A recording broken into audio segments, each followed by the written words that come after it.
নমস্কার, আমি অনুপম। বেস্ট লার্নারে আপনাদের সবাইকে স্বাগত জানাই। আজ আমি এইচসিএফ অ্যান্ড এলসিএমের কিছু প্রবলেম সলভ করব। আর আগের দুটি ভিডিওতে আমি নাম্বার সিস্টেমের কিছু প্রবলেম সলভ করেছি। যদি ভিডিও দুটি না দেখে থাকেন তাহলে ডেসক্রিপশন বক্সে ভিডিও দুটি লিঙ্ক দেওয়া আছে, লিঙ্কগুলিতে ক্লিক করে ভিডিও দুটি অবশ্যই দেখে নেবেন। তো আজকের ভিডিওটি শুরু করা যাক। তো আজ আমরা এইচসিএফ অ্যান্ড এলসিএমের কিছু প্রবলেম সলভ করব। তো এইচসিএফের ফুল ফর্ম কি? এই হাইয়েস্ট কমন ফ্যাক্টর। এইচসিএফকে আমরা বাংলাতে কি বলি? গোসাগু। তাছাড়া এইচসিএফে আরেকটা কি ফর্ম আছে? জিসিডি, অর্থাৎ গ্রেটেস্ট কমন ডিভাইজার। দুই বা ততোধিক নাম্বারের এইচসিএফ বলতে কি বোঝায়? যে একটা গ্রেটেস্ট নাম্বার যেই নাম্বারটা ওই দুই বা ততোধিক সংখ্যাকে এক্স্যাক্টলি ডিভাইডেড করে, মানে এই গ্রেটেস্ট নাম্বারটা দিয়ে ওই দুই বা ততোধিক সংখ্যাকে মানে পুরোপুরিভাবে ডিভাইড করবে, তবে সেই গ্রেটেস্ট নাম্বারটাকেই বলবো এইচসিএফ। এইচসিএফ বের করার দুটো নিয়ম আছে। এক নম্বর নিয়ম হচ্ছে কি,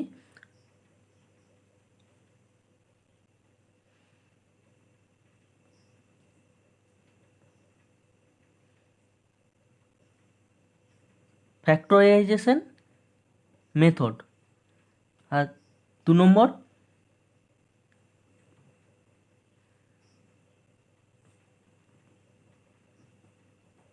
ডিভিশন মেথড। এই দুটোভাবে আমরা এইচসিএফ, দুই বা ততোধিক সংখ্যার এইচসিএফ বের করতে পারি। তো এই দুটো সংখ্যা দিয়ে এই দুটো মেথডের কিছু প্রবলেম আমরা সলভ করব। তো আমরা ফার্স্টে এই ফ্যাক্টরাইজেশন মেথডের সাহায্যে কিভাবে এইচসিএফ বের করতে হয় সেটা আমরা দেখে নিই।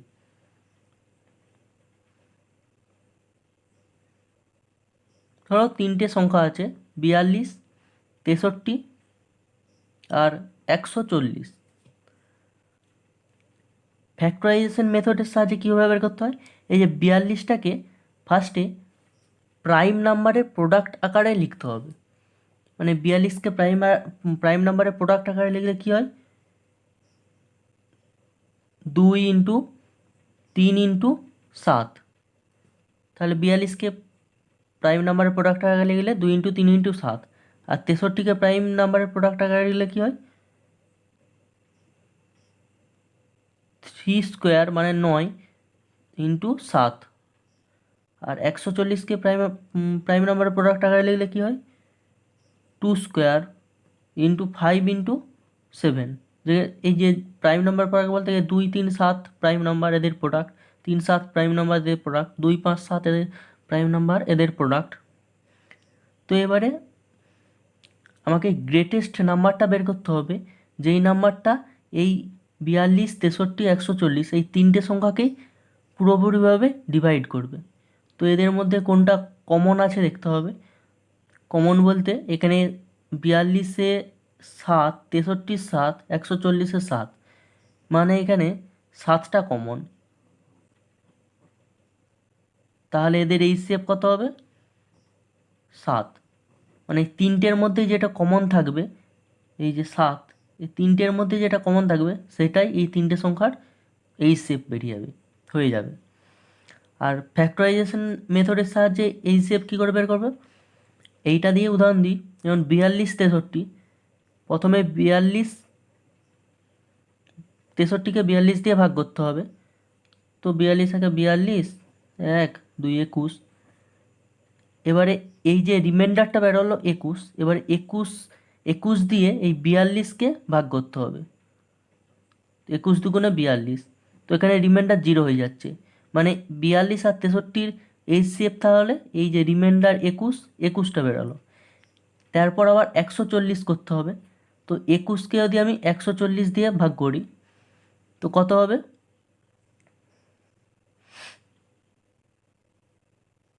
6 দিয়ে করলে 6 একে 6, 6 দুগুণে 12। 4 থেকে 1 2 একে 3 1 14 21 14 একে 14 7 আবার 14 7 দুগুণে 14 0 মানে তাহলে এইচসিএফ কত বেরালো 7 এইচসিএফ 7 বেরালো তাহলে 42 63 140 এইচসিএফ কত বেরালো 7 এইটা তাহলে ফ্যাক্টরাইজেশন মেথডের সাহায্যে করলাম এইটা ডিভিশন মেথডের সাহায্যে করলাম ডিভিশন মেথডের সাহায্যে করতে গেলে কি করতে হবে প্রথম 42 63 গোসাগু বের করতে গেলে 63কে 42 দিয়ে ভাগ করতে হবে যেটা রিমাইন্ডার বেরাবে রিমাইন্ডারটাকে আবার এই যে 42কে ভাগ করতে হবে তারপর রিমাইন্ডার যদি 0 হয়ে যায় তাহলে এই যে আগের যে রিমাইন্ডারটা বেরিয়েছিল সেই রিমাইন্ডারটাই হয়ে যাবে এইচসিএফ। তো এবার আমরা এলসিএমটা কি জিনিস সেইটা জানি। এলসিএম এর ফুল ফর্ম কি জানি আমরা লিস্ট কমন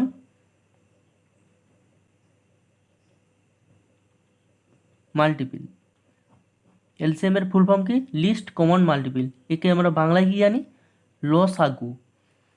তো দুই বা ততোধিক সংখ্যার এলসিএম বলতে কি বোঝায় এলসিএম বলতে the least number which is exactly divisible by each one of the given number is called LCM.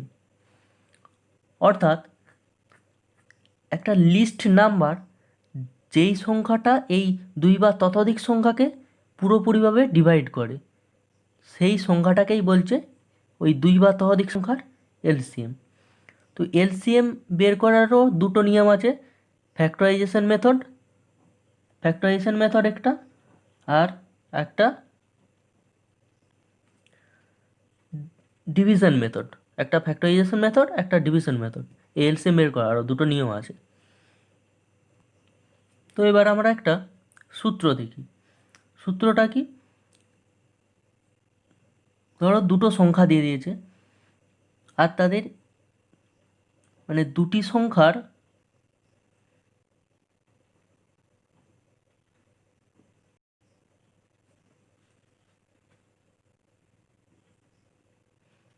সংখ্যার গুণফল সমান সংখ্যা দুটির লসাগু ইন্টু সংখ্যা দুটির গোসাগু।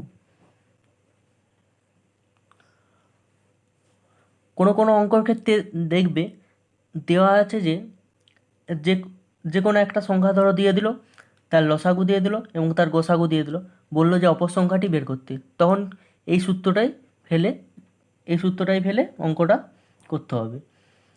তো দুটি সংখ্যার গুণফল সমান সংখ্যা দুটির লসাগু গুণিত সংখ্যা দুটির গোসাগু। এবার যদি দুটো কোপ্রাইম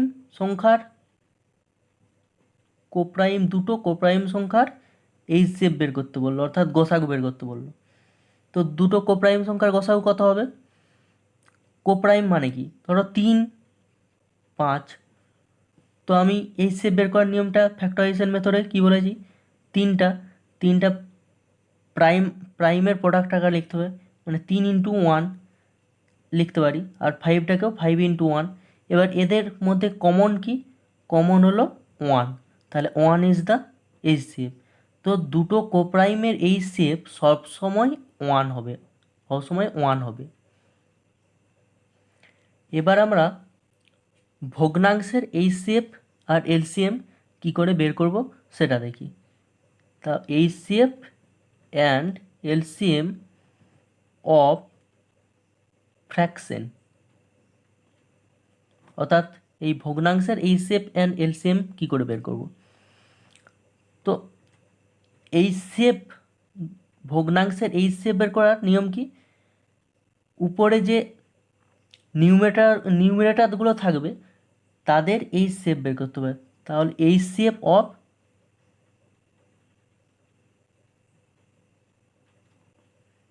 নিউমেরেটরস divided by LCM of denominators. অর্থাৎ ভগ্নাংশের এইচসিএফ বের করার সূত্র কি, উপরের অর্থাৎ নিউমারেটরের এইচসিএফ আর ডিনোমিনেটরের এলসিএম বের করতে হবে। আর এলসিএম বের করার সময় মানে দুই বা ততোধিক ভগ্নাংশের এলসিএম বের করার সূত্র কি, মানে উপরের অর্থাৎ নিউমারেটরের LCM of numerator divided by HCF of denominators. অর্থাৎ ভগ্নাংশের এইচসিএফ বের করার নিয়ম হলো উপরের নিউমারেটরের এইচসিএফ ডিভাইডেড বাই নিচের ডিনোমিনেটরের এলসিএম। আর এলসিএম বের করার সময় উপরের নিউমারেটরস অফ এলসিএম আর এইচসিএফ অফ ডিনোমিনেটরস। তো আজকে ফার্স্ট কোশ্চেনটা করা যাক। ফার্স্ট কোশ্চেন কি বলেছে, two numbers are in the ratio of 15:11 if their HCF is 13 find the numbers. অর্থাৎ কি বলেছে, দুটো নাম্বারের রেশিও বলে দিয়েছে 15:11, দুটো নাম্বারের রেশিও বলে দিয়েছে 15:11, তাদের এইচসিএফ বলে দিয়েছে 13, এইচসিএফ বলে দিয়েছে 13। তাহলে বলেছে সংখ্যাগুলো কী কী। তো আমি কি বলেছিলাম, এইচসিএফ মানে কি, যে গ্রেটেস্ট নাম্বার যেই সংখ্যাটা দুই বা ততোধিক সংখ্যাকে এক্স্যাক্টলি ডিভিজিবল করে, অর্থাৎ কমনটা।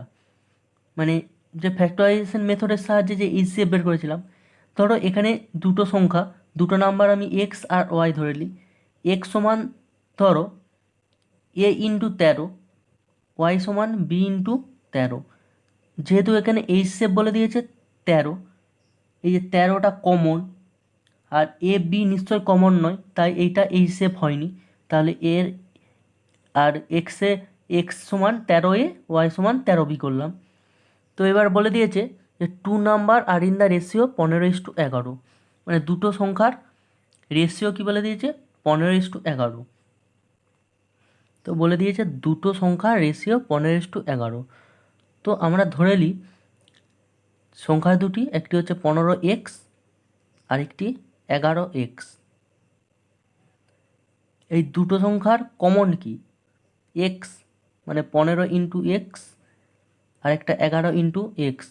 কমন হলো এক্স, মানে এক্সটাই হচ্ছে এখানে এইচসিএফ, এক্সটা এইচসিএফ, মানে এক্স সমান 13, তাই তো। এক্সটা এইচসিএফ মানে এই 15 ইন্টু এক্স আর একটা 11 ইন্টু এক্স, এক্সটা এদের মধ্যে কমন, যেটা কমন সেটাই হবে এইচসিএফ, মানে এক্সটা এইচসিএফ। মানে এখানে যদি বলে দিয়েছে যে ইফ দেয়ার এইচসিএফ ইজ 13, মানে এক্স ইকালস টু 13। তাহলে সংখ্যা দুটি কি কি বেরিয়ে যেতে গেল, একটা সংখ্যা হচ্ছে 15 ইন্টু 13 আর একটা সংখ্যা 15 ইন্টু 11 ইন্টু 13। তাহলে সংখ্যা দুটি বেরিয়ে গেল। তো আমরা নেক্সট কোশ্চেন দেখি কী আছে। নেক্সট কোশ্চেন আছে, two number are in the ratio 3:4, their LCM is 84, find the numbers. অর্থাৎ দুটো সংখ্যা রেশিও দিয়ে দিয়েছে 3:4 আর তাদের এলসিএম দিয়ে দিয়েছে 84। ধরি সংখ্যাগুলি কী কী ধরে নিই, একটা 3x আর একটা 4x। তো 3x মানে 3 ইন্টু এক্স আর 4x মানে 4 ইন্টু এক্স। তো এলসিএম মানে এই যে যেই দুটো মানে এলসিএম বের করতে হয় কী হবে ফ্যাক্টরাইজেশন মেথডে, যেই দুটো কমন আছে সেই সংখ্যাটা ইন্টু এই যে এর যে একটি আছে 3 ইন্টু এর একটি আছে 4। অর্থাৎ কি বলেছিলাম এলসিএম বের করার নিয়ম, যে অ্যাটলিস্ট একটা নাম্বার যেই সংখ্যাটা ওই দুই বা ততোধিক সংখ্যাকে পুরোপুরিভাবে ডিভাইড করে। তো এখানে 3 আর 4 একটি করে সংখ্যা আছে আর এক্সট্রা হচ্ছে কমন আছে, তাহলে এক্স ইন্টু মানে এক্সট্রা যেহেতু কমন আছে তো এক্স ইন্টু 3 ইন্টু 4, তাহলে এদের এলসিএম কত হবে? এদের এলসিএম হবে 12x।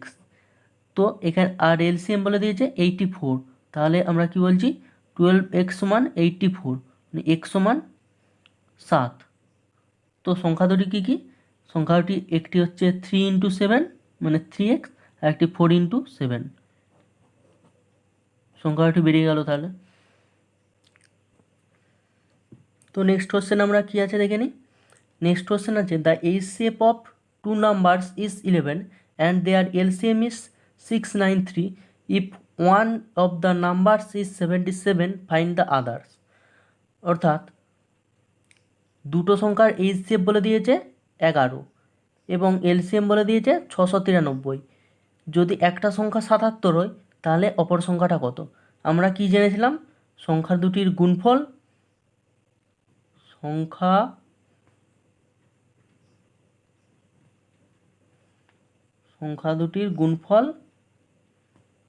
সমান সংখ্যা দুটির গোসাগু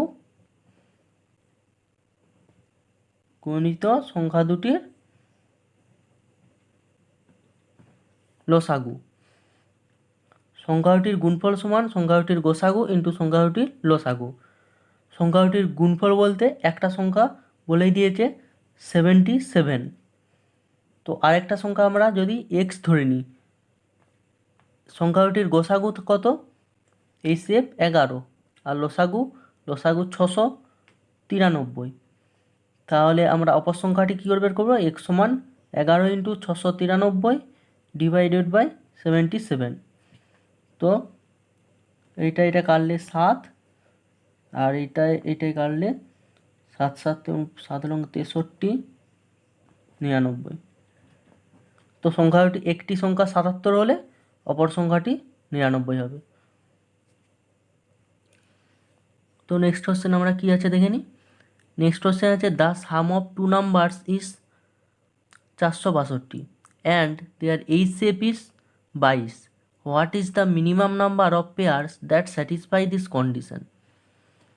অর্থাৎ কি বলেছে যে দুটি সংখ্যার যোগফল বলে দিয়েছে 462 এবং তাদের এইচসিএফ বলে দিয়েছে 22।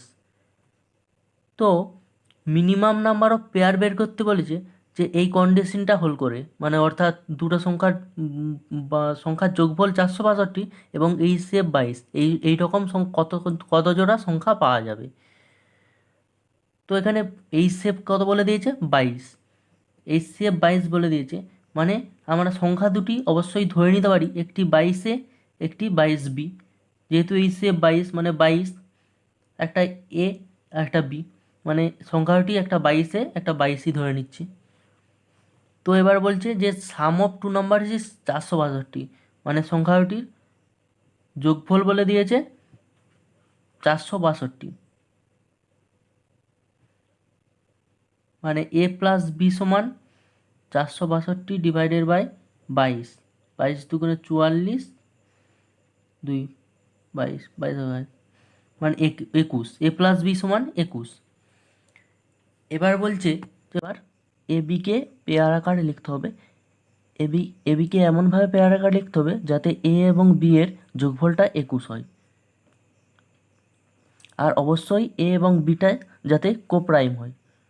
তো এমন কোন পেয়ার হবে যাদের এ আর বি এর যোগফলটা 21 হয় এবং এ এবং বি কোপ্রাইম হয়। তো প্রথমে 1 দিই, 1 20, A + B সমান 21, আর 1 আর 20 অবশ্যই কোপ্রাইম। আবার 2 দিলে 2 19, এটা একটা পেয়ার হবে। 3 দিলে 3 18, মানে এইটা পেয়ার হবে না।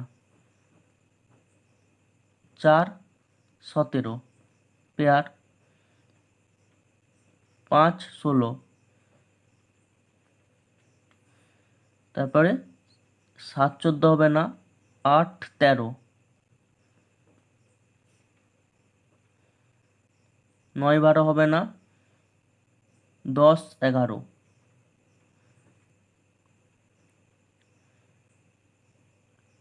তারপর হয়ে গেল, মানে মিনিমাম নম্বর অফ পেয়ার কত বেরালো?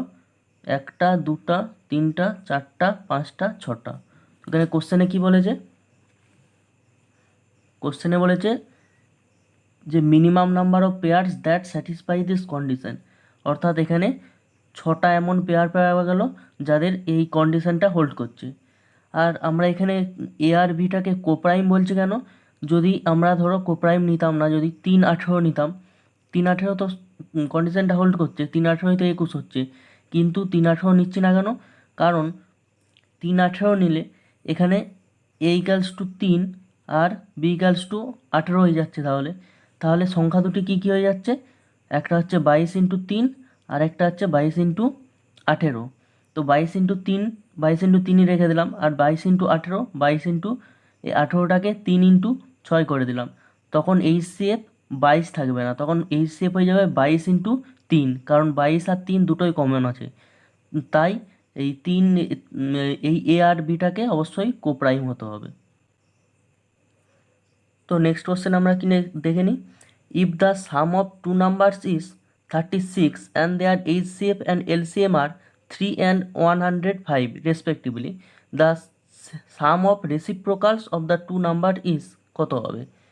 এখানে কি বলে দিয়েছে, দুটো সংখ্যার যোগফল 36, দুটো সংখ্যা একটা এক্স আর একটা ওয়াই ধরে নিই, তাহলে দুটো সংখ্যার যোগফল x plus y equals to 36।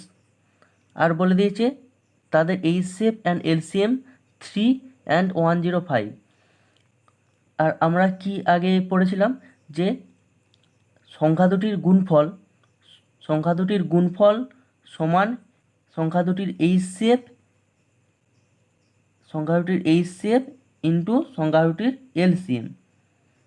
তো সংখ্যা দুটির HCF কত, সংখ্যা দুটির HCF হলো 3, LCM 105, তাহলে XY সমান কত হলো 3 × 105। এবার কি বের করতে বলেছে, the sum of the reciprocal of the two numbers, অর্থাৎ এক্স এর রেসিপ্রোকাল কত, 1/x প্লাস 1/y, মানে তাদের রেসিপ্রোকালের যোগফলটা বের করতে বলেছে। এইটা সমান কত, x plus y by x y, লসাগু করলে এটা বেরাচ্ছে। এবার এক্স প্লাস ওয়াই এর মানটা কত জেনে নিয়েছি, 36, 36 ডিভাইডেড বাই এক্স ওয়াই এর মান 3 × 105, তাহলে কত হচ্ছে 12, 3 4, 3 থেকে 9, 1 15, 3 5 15, 4 এর 35। তো তাহলে অ্যান্সার কী হলো, অ্যান্সার হলো 4 এর 35। তো ভিডিওটি আজ এই পর্যন্তই। ভিডিওটি কেমন লাগলো তা অবশ্যই কমেন্টের মাধ্যমে জানিয়ে দেবেন। আর ভিডিওটি ভালো লাগলে একটি লাইক করে দেবেন এবং পাশের বেল আইকনটি টিপে অল সিলেক্ট করে দেবেন এবং প্রচুর পরিমাণে শেয়ার করে দেবেন। থ্যাংক ইউ, ধন্যবাদ।